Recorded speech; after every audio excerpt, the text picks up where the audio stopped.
Hello student, आज आपको एक नया टॉपिक, एक नया लेसन, एक नई यूनिट विद्युत चुम्बकीय प्रेरण तथा प्रत्यावर्ती धाराएं पढ़ाया जा रहा है। Electromagnetic induction and alternating current. इसमें जो लेसन है, किसी बुक में 10 नंबर, किसी में अलग है। उस लेसन का नाम है विद्युत चुम्बकीय प्रेरण। विद्युत चुंबकीय प्रेरण, इलेक्ट्रोमैग्नेटिक इंडक्शन, इलेक्ट्रोमैग्नेटिक इंडक्शन। इसमें सबसे फर्स्ट जो डेफिनेशन है या जिसके बारे में टॉपिक पढ़ाया जा रहा है वो चुंबकीय फ्लक्स है। Magnetic flux, magnetic flux. इसमें देखो कोई एक तल है,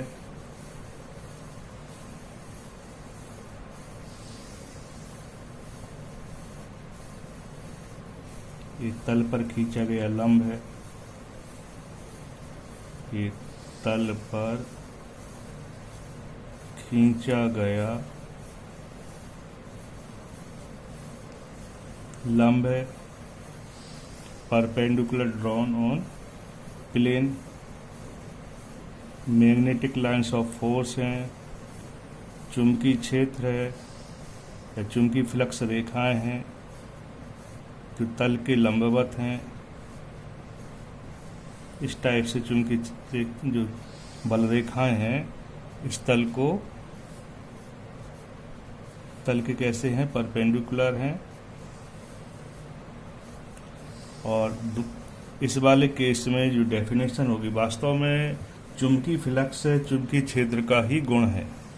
यदि किसी एक समान चुंबकीय क्षेत्र है, यदि किसी एक समान चुंबकीय क्षेत्र के लंबवत कोई तल लें तो चुंबकीय क्षेत्र की तीव्रता, ये चुंबकीय क्षेत्र की तीव्रता हो गई, एवं तल के क्षेत्रफल के स्केलर गुणन को उस तल से बद्ध चुंबकीय फ्लक्स फाई बी कहते हैं। इसे फाई बी से रिप्रेजेंट करते हैं।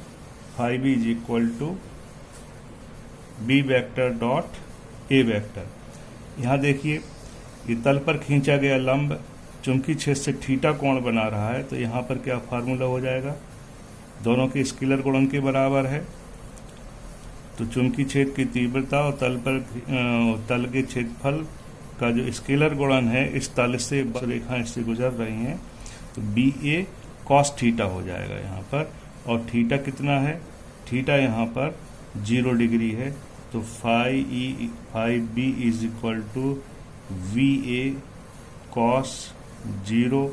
कॉस 0 की वैल्यू होती है 1, तो phi B is equal to V A हो जाएगा।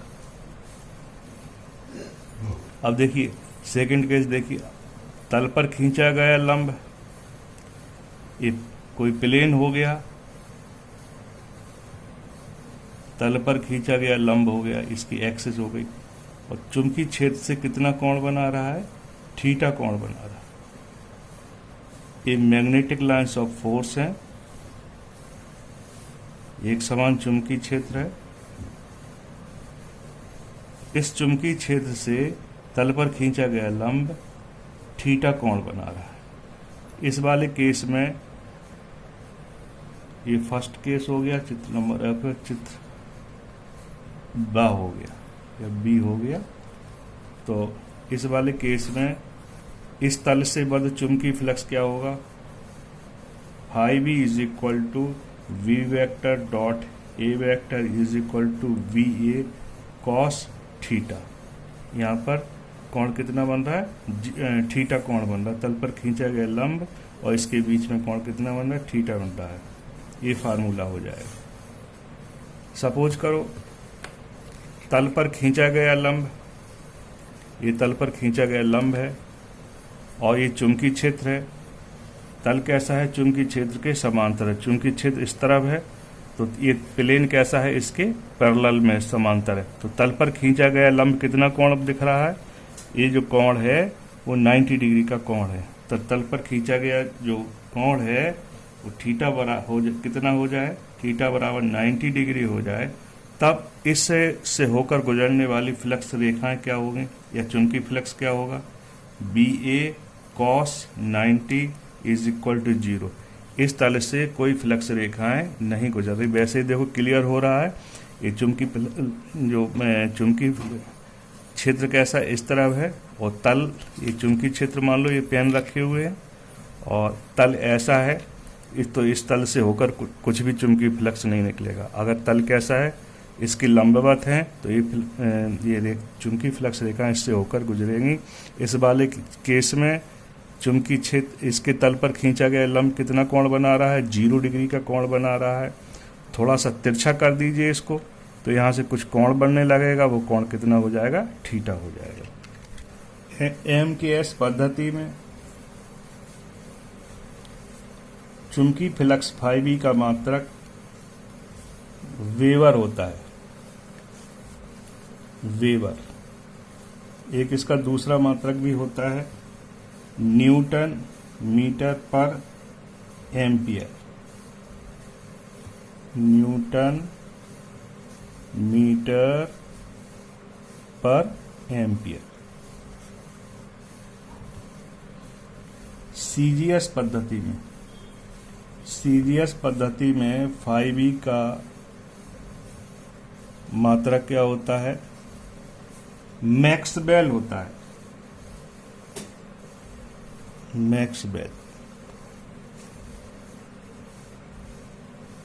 मैक्सवेल होता है।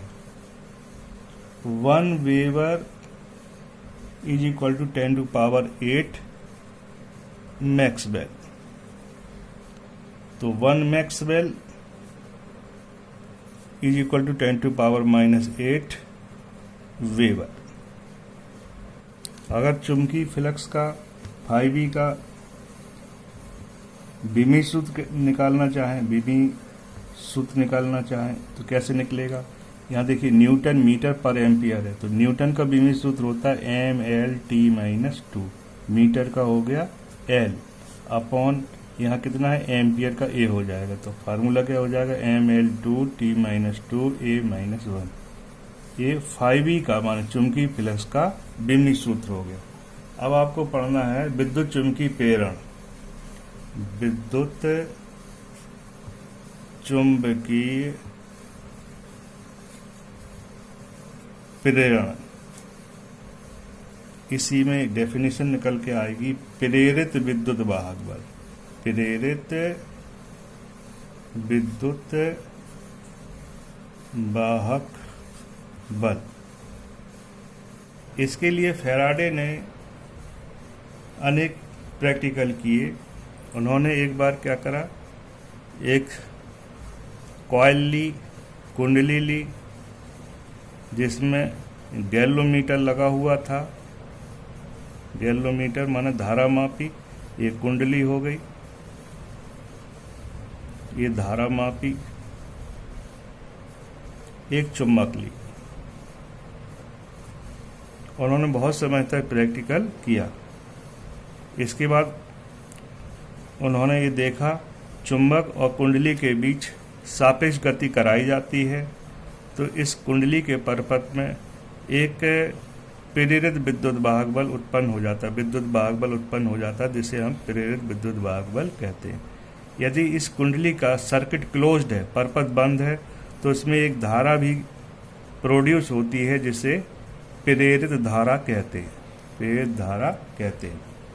तो उन्होंने अपने प्रयोगों से ये बताया, जब किसी विद्युत पर्पस से यहाँ से चुंबकीय फ्लक्स जा रहा, चुंबकीय फ्लक्स रेखाएं जा रही, पास में ले आएंगे तो ज़्यादा फ्लक्स रेखाएं गुजरेंगी, दूर जाएंगे तो फ्लक्स रेखाएं कम हो जाएंगी, मतलब दोनों की सापेक्ष गति के कारण चुंबकीय फ्लक्स में परिवर्तन होगा।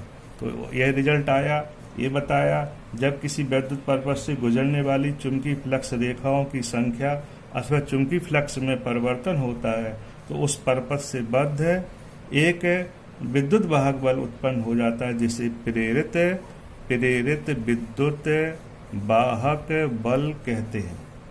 यदि इसका सर्किट क्लोज है तो उसमें एक धारा भी उत्पन्न होती है जिसे प्रेरित धारा कहते हैं। यदि परपथ इसका खुला है, कुंडली का परपथ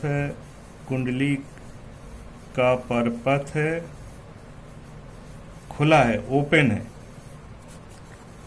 है, तो ईएमएफ विद्युत वाहक बल तो उत्पन्न होगा, लेकिन धारा उत्पन्न नहीं होगी, प्रेरित धारा उत्पन्न नहीं होगी। उसी को दोबारा समझा जाए।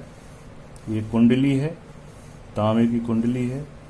कुंडली के पर्पस से एक धारा मापी लगाया गया है, धारा मापी लगाया गया है। यहाँ एक कुंडली है। किसी चुंबक का एन ध्रुव इस कुंडली के पास में लाते हैं तो इसमें धारा इस दिशा में उत्पन्न होती, ऐसी उत्पन्न होती। धारा ऐसे आई, ये धारा ये इस टाइप से धारा उत्पन्न होती है।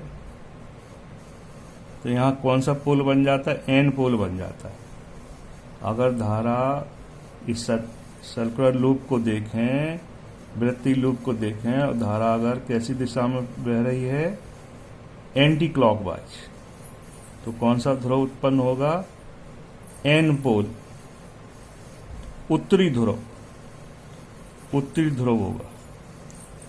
इसके पास आने से इसमें ये धारा उत्पन्न हो रही, तो इसमें ध्रुव कौन सा ध्रुव उत्पन्न हो रहा है? चुंबकीय ध्रुव एन ध्रुव उत्पन्न हो रहा। तो एन ध्रुव एक दूसरे को रिपेल करते हैं, प्रतिकर्षित करते हैं, रिपेल करते हैं, एक दूसरे को प्रतिकर्षित करते हैं। इसका मतलब पास आने का विरोध कर रहा है। अब देखिए लेंज का नियम होगा, आगे चल के लेंज का नियम हो जाएगा। अब इसके एन ध्रुव को दूर ले जा रहे हैं।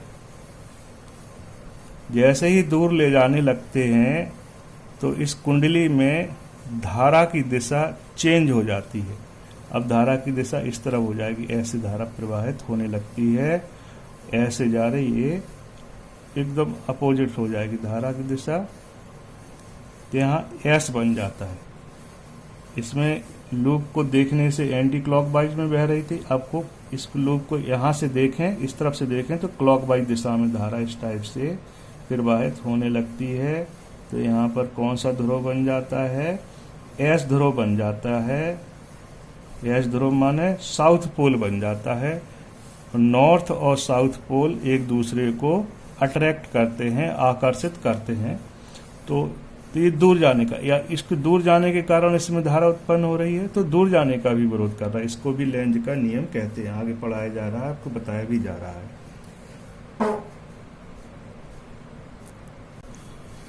अब आपको लेंज का नियम बताया जा रहा है। ये भी बोर्ड के सीबीएसई यूपी बोर्ड दोनों के लिए इम्पोर्टेंट है। किसी परपथ में वैद्युत धारा की दिशा या प्रेरित धारा की दिशा सदैव ऐसी होती है, वैद्युत धारा ना कहकर के प्रेरित धारा कहा जाएगा। प्रेरित धारा की दिशा सदैव ऐसी होती है कि वह उस कारण का उत्पन्न करती है जिससे वह स्वयं उत्पन्न हो रही। देखिए इसके पास आने से धारा उत्पन्न हो रही थी, उसी का ये विरोध कर रही, क्योंकि यहाँ एन पोल उत्पन्न हो रहा, ये एन पोल दूर ले जा रहे तो इसमें एस पोल उत्पन्न हो रहा, उस कारण का विरोध करती है जिससे वह स्वयं उत्पन्न होती है। इस लेंज का नियम ऊर्जा संरक्षण के सिद्धांत पर आधारित है। Law of conservation of energy पर आधारित है, based on law of conservation. इसके लिए एक और, जैसे एक एग्जाम्पल तो ये वाला हो गया, ये दोनों दे सकते हैं एग्जाम्पल। एक अनदर दूसरा एग्जाम्पल भी आपको हम समझा रहे हैं, आपकी बुक में भी दिया गया होगा। ये देखिए एक सर्किट डायग्राम इस टाइप से है। एक कॉइल लगी हुई है, यहाँ पर एक की है, की को यहाँ प्रेस कर देते हैं, ये ऑन पोजीशन में है। जैसे ऑन करेंगे तो ये करंट फ्लो हो रही है। ये पॉजिटिव टर्मिनल है बैटरी का, नेगेटिव टर्मिनल है। एक दूसरी कॉइल जिसमें केवल गैल्वेनोमीटर लगा हुआ है,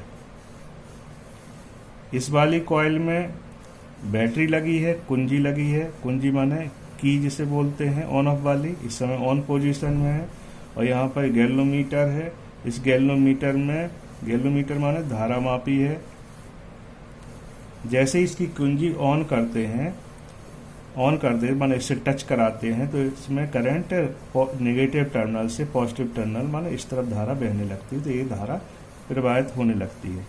इस वाली कुंडली को प्राथमिक कुंडली बोलते हैं, प्राथमिक कुंडली, प्राइमरी कॉइल बोलते हैं इसको।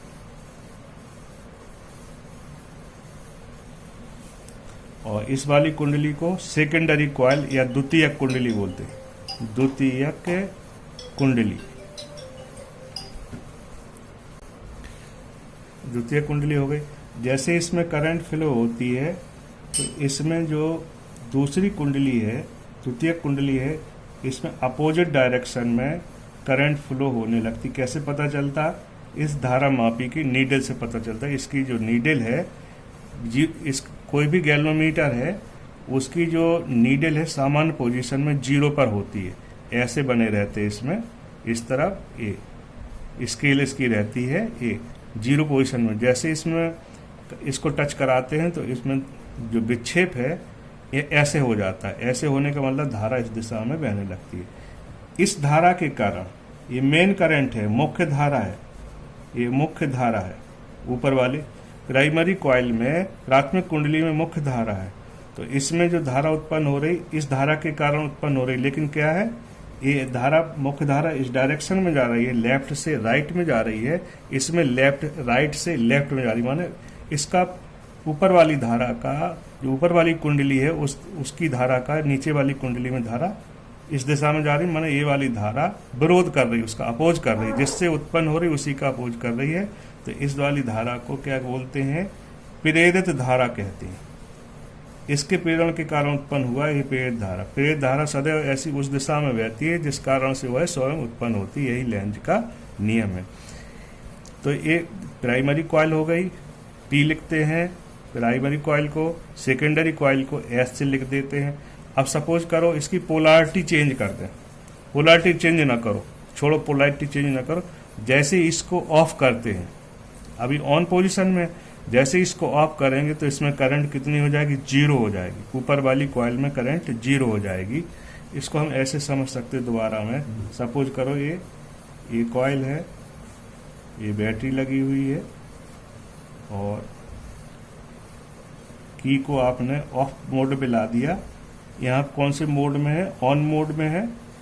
जैसे ही इसको ऑफ करते हैं तो इसमें जो गैल्वोमीटर की नीडल लेफ्ट में आ जाती है, घूम करके इस दिशा में आ जाती है। अब धारा इसमें इस टाइप से बहने लगती है। बंद कर रहे माने आप यहाँ पे करंट ऑफ कर रहे हैं, धारा को बंद कर रहे हैं, मुख्य धारा को, तो उसी दिशा में, बोलो बंद ना करो, उसी दिशा में फ्लो होने लगती है। तो बंद करने का विरोध हो रहा है। तो यही लेंज का नियम है। जब किसी परपथ में प्रेरित धारा की दिशा सदैव ऐसी होती है कि वह उस कारण का विरोध करती है जिससे वह स्वयं उत्पन्न होती है। लेंज का नियम है, ऊर्जा संरक्षण के सिद्धांत पर आधारित है।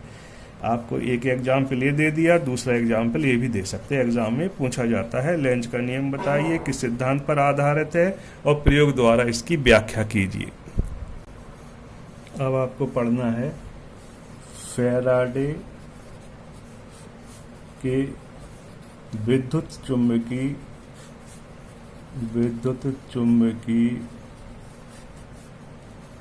प्रेरण के नियम, Faraday's laws of electromagnetic induction, electromagnetic induction. वैज्ञानिक फैराडे ने विद्युत चुम्बकीय प्रेरण संबंधी 2 नियम दिए।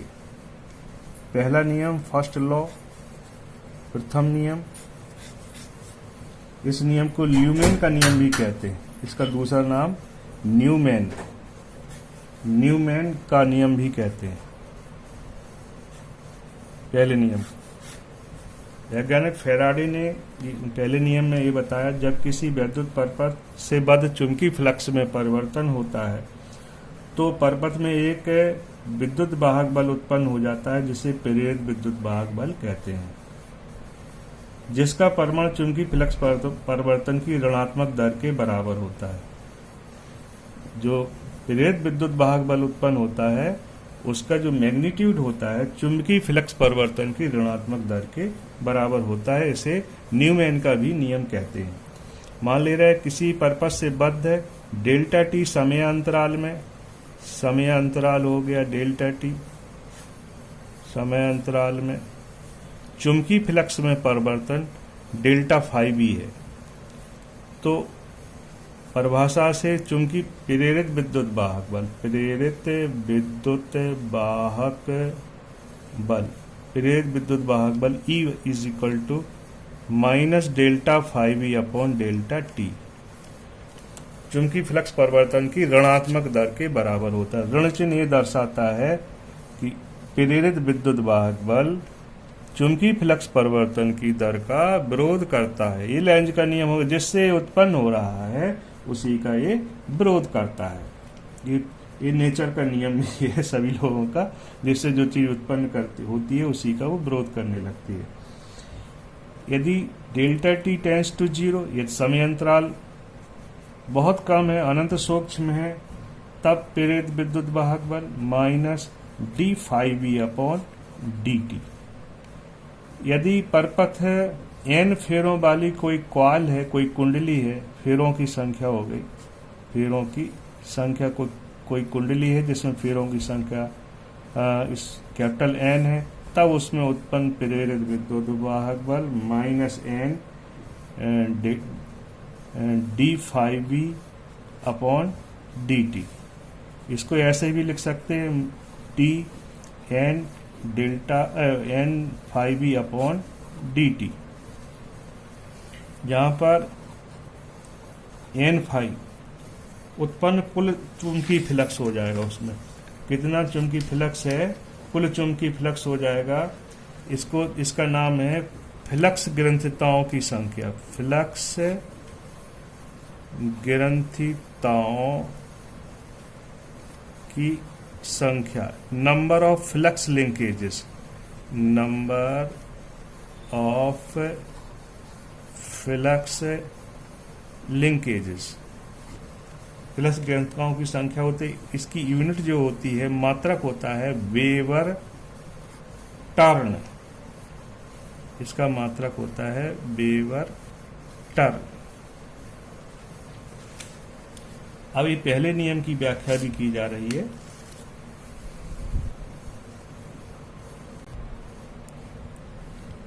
फेराडे के प्रथम नियम की व्याख्या, फेराडे के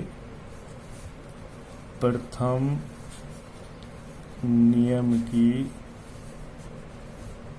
व्याख्या, explanation of first law of Faraday, Faraday's first law. इसका एक्सप्लेनेशन देखिए। यहाँ पर कोई दंड चुंबक का एन पोल दिखाया जा रहा है, एन पोल माने उत्तरी ध्रुव दिखाया जा रहा है।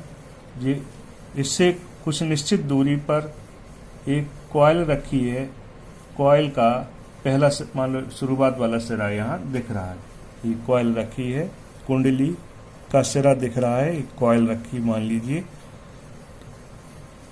ये जो एन पोल से कुछ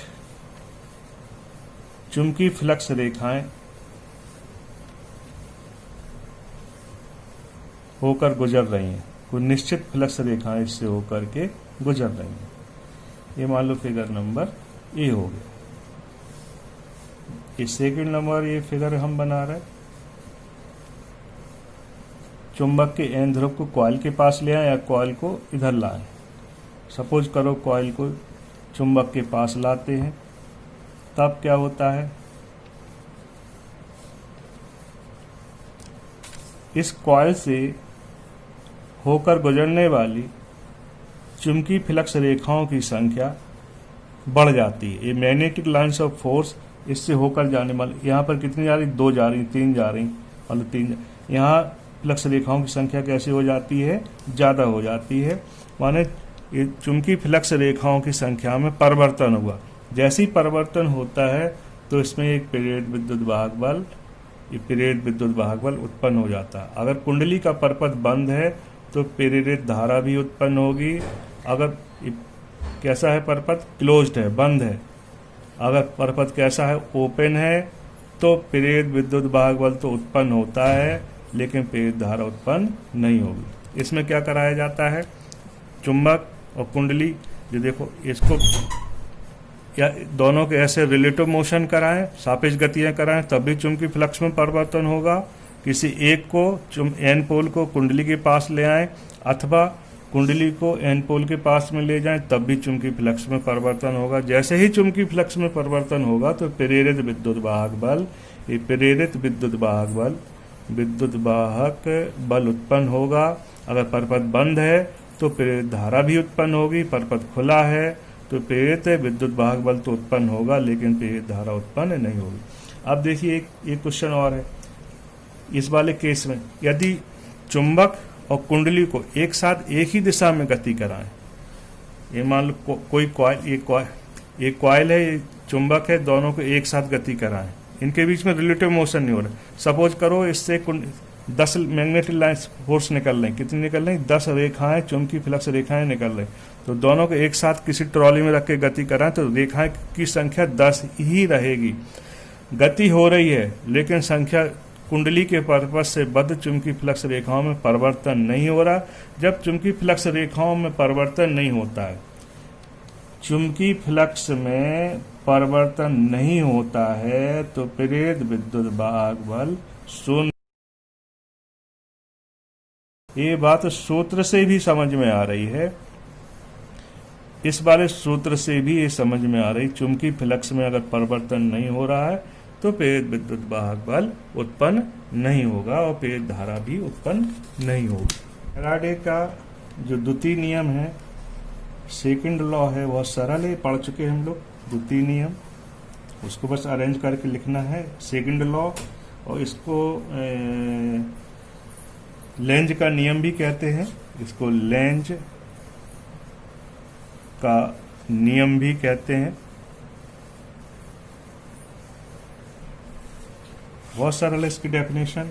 किसी परपथ में प्रेरित विद्युत वाहक बल या प्रेरित धारा की दिशा सदैव ऐसी होती है कि वह उस कारण का विरोध करती है जिससे वह स्वयं उत्पन्न होती है। इसे लेंज का नियम भी कहते हैं। यह ऊर्जा संरक्षण के सिद्धांत पर आधारित है। अब आपको पढ़ना है फ्लेमिंग के दाएं हाथ का नियम, दाएं हाथ का नियम,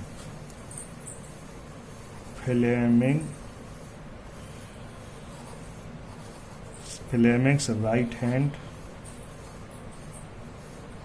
रूल। इसमें फिगर तो आपकी बुक में बना होगा, देख लेना। यहाँ देखिए दायां हाथ है, दाएं हाथ की हथेली के अंगूठा और उसके पास वाली 2 उंगलियों को इस प्रकार से फैलाएं कि तीनों परस्पर लंबवत हो जाएं। तीनों एक दूसरे के कैसे लंबवत है।